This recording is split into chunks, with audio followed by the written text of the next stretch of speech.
என்னைக்காச்சும் பெத்தாப்பா சொல்றது கேட்டுக்கிறாப்பா?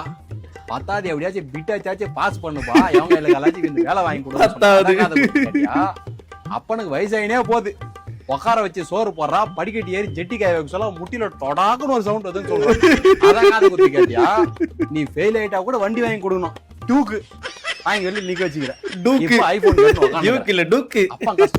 புரியுதாப்பா? எப்பா தயவு செஞ்சு வாயை மூடுப்பா. உன் புராண கதை யாரும் கேட்கல. ஐபோன் வாங்கி கொடுத்தனா சாப்பிடறேன், இல்லன்னா மூணு கிளம்பு. அப்பா வேலை செய்யற இடத்துல ஓனர்கிட்ட காசு கேட்டுக்கிறேன்பா. மத்தியானமா கொடுக்குறேன்னு சொல்லிக்கிறாருப்பா. தயவு செய்து அப்பா நிலைமை கொஞ்சம் புரிஞ்சுக்குப்பா.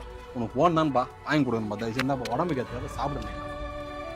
சாப்பிடு நைட்டா சாப்பிடு. உனக்காக மட்டும் நினைக்கிறேன். நைட்டுக்குள்ள போன் வரல அவ்வளவுதான். இது பத்தாதே.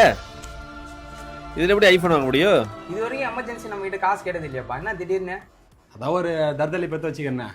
எப்போ பார்த்தாலும் ஃபோன் வாங்கி கொடு, வண்டி வாங்கி கொடுன்னு சோறு தண்ணி இல்லாத வேற டென்ஷன் பண்ணுங்க சார். நீ அப்படின்னாப்பா ஃபோன் கேட்டான் உங்ககிட்ட? அது ஏதோ ஐபோன் 17 ப்ரோ மேக்ஸ் ஆமே. அது 2 லட்சம் ரூபாய் இல்ல, 2000 ரூபாய் வாங்கி போற சார். பாடகையும் மாலைக்கு இதுக்கு அதிகம் இல்லை சார்.